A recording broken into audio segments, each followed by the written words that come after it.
आर्थिक सुनामी आ रही है, भयंकर आर्थिक सुनामी अब आ रही है। उसका कारण है कि हिंदुस्तान का जो प्रोटेक्शन का सिस्टम था, जो इंटरनेशनल इकोनॉमी से एक प्रकार से शॉक अब्जॉर्बर था, उसको बीजेपी ने हटा दिया है। तो एक तरफ से भयंकर आर्थिक सुनामी आ रही है, प्राइसेस बढ़ रही हैं, और ये अभी शुरुआत देखी आपने। ऐसी इकोनॉमिक क्राइसिस आएगी हिंदुस्तान में जो आपने अपने लाइफ में नहीं देखी होगी। ये हो रहा है, इसको अब कोई रोक नहीं सकता है। दूसरी तरफ क्या हो रहा है, हिंदुस्तान के अंदर, सिस्टम के अंदर इंस्टीट्यूशनल रिवोल्ट हो रहा है। तो आप सोचती हैं कि इलेक्शन कमीशन फुली कंट्रोल्ड है। वो 3 साल पहले फुली कंट्रोल्ड है। चीफ इलेक्शन कमिश्नर के मैसेजेस मेरे पास आ रहे हैं, head of intelligence system, senior judiciary, सारों के सारे रिवोल्ट कर रहे हैं, इंफॉर्मेशन दे रहे हैं हमें।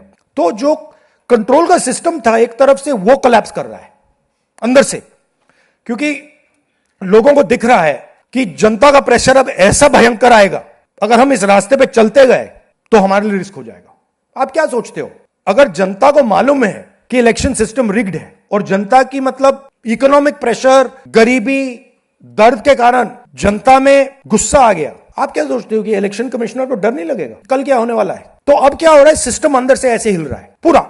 और मैं आपको ये बता दूं कि मेरे पास इंफॉर्मेशन आ रही है, सिस्टम मुझे इंफॉर्मेशन दे रहा है, मोदी जी के बारे में, शाह जी के बारे में, उनके बेटों के बारे में, मिनिस्टर्स के बारे में, अजीत डोवल के बारे में पूरा इंफॉर्मेशन है, धड़ाधड़ धड़ाधड़ धड़ाधड़ हमारे सिस्टम से आ रहा है। अब यह हो सकता है कि जनता के प्रेशर को यह सप्रेस करने की कोशिश करें, इमरजेंसी जैसी चीज कर दें, हो सकता है। बट अब हम दूसरी स्टेज में जा रहे हैं। पहले हम फुल कंट्रोल स्टेज में थे, अब ये आउट ऑफ कंट्रोल जा रहा है इनके। मैं मोदी जी के पास जाता हूं, जब मीटिंग में जाता हूं, मैं आपको बताऊं, मेरे पास मोदी जी के पर इतना इंफॉर्मेशन है, मोदी जी जानते हैं, मैं भी जानता हूं। जब मैं उनसे मिलता हूं, भैया आंख में आंख लगाना रहा, हिलना पड़ता है, क्योंकि वो जानते हैं कि जिस सिस्टम को मैंने कंट्रोल किया था वो सिस्टम कोलैप्स कर रहा है और पूरा इंफॉर्मेशन इसको दे रहा है। तो ये डायनामिक चल रही है। और आप देखना, मेरे अंदाजे से, मेरा असेसमेंट है, 1 साल के अंदर मोदी जी प्राइम मिनिस्टर नहीं होंगे।